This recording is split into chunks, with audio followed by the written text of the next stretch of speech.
अर्जुन बोले, हे कृष्ण, तुमने पहले कर्मों का त्याग करने को कहा, फिर कर्म करने की प्रशंसा करते हो। इन दोनों में जो हितकर है वह एक बात निश्चय करके बताओ। श्री कृष्ण बोले, कर्मों का त्याग और कर्मों को करना ये दोनों ही मोक्ष देने वाले हैं, परंतु इन दोनों में कर्म त्याग से कर्मयोग हितकर है।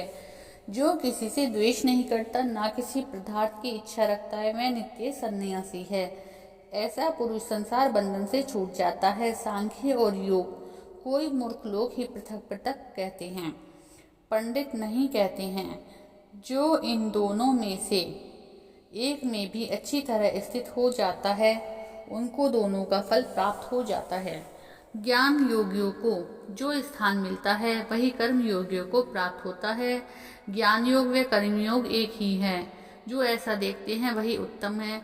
कर्म योग के बिना संन्यास को प्राप्त होना दुष्कर है। कर्म करने वाले मुनिजन को ब्रह्म प्राप्त होने में विलंब नहीं लगता।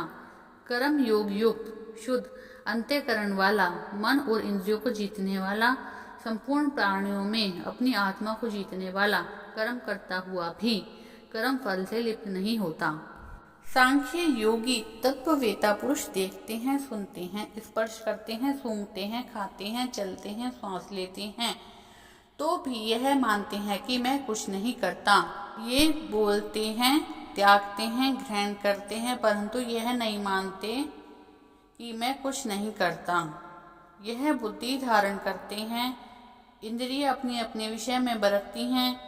जो प्राणी ब्रह्म को अपने कर्मों की आसक्ति को अर्पण कर कर्म करता है वह पाप से लिप्त नहीं होता।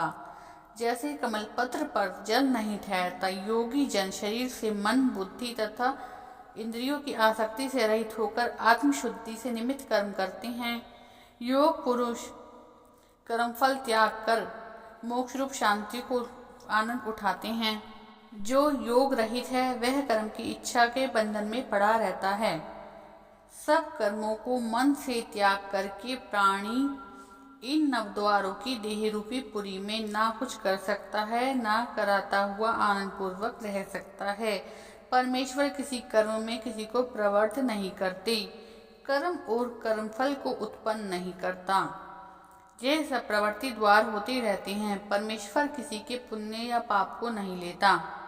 ज्ञान जो अज्ञान से आच्छादित है उससे जीव मोह को प्राप्त हो जाते हैं, परंतु आत्मज्ञान के द्वारा जिनका अज्ञान नष्ट हो गया है वह आत्मज्ञान परमेश्वर के रूप को ऐसा भाषित करता है। जिस प्रकार सूर्य संसार को प्रकाशित कर देता है, उसी परमात्मा में जिनकी बुद्धि स्थिर है, उसी में मन लगाते हैं, उसी में निष्ठा रखते हैं और जो सदा उसी के ध्यान में लगे रहते हैं। ज्ञान द्वारा जिनके सब पाप नष्ट हो गए हैं वे इस संसार में जन्मते नहीं हैं। जिनके मन में इस तरह की समानता उत्पन्न हो गई है, उन्होंने इस लोक में जन्म मरण रूप संसार को जीत लिया है। क्योंकि ब्रह्म निर्दोष और सर्वत्र समान है, इसलिए वे ब्रह्म को प्राप्त हो जाते हैं। जो प्रिय पदार्थ को पाकर प्रसन्न और अप्रिय पदार्थ को पाकर खिन्न नहीं होते, ऐसे स्थिर बुद्धि वाले ब्रह्म को स्थिर जानो।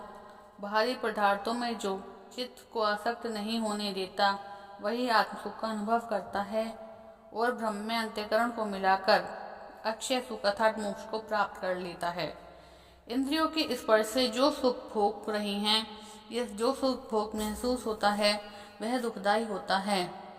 उसका आदि भी है और अंत भी है। हे कौन्ते, ज्ञानी लोग ऐसे लोग भोगों में रत नहीं होते। शरीर छूटने से पहले मनुष्य काम और क्रोध के वेग को सहन करने में समर्थ होता है।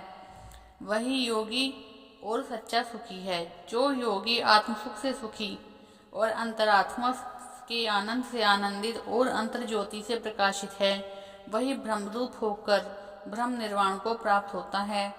पाप जिनके नष्ट हो गए हैं, कुबुद्धि दूर हो गई है, मन को जिन्होंने वश में कर लिया है, जीव मात्र को जो हित चाहते हैं, ऐसे योगी जनों को ब्रह्म निर्वाण मिलता है।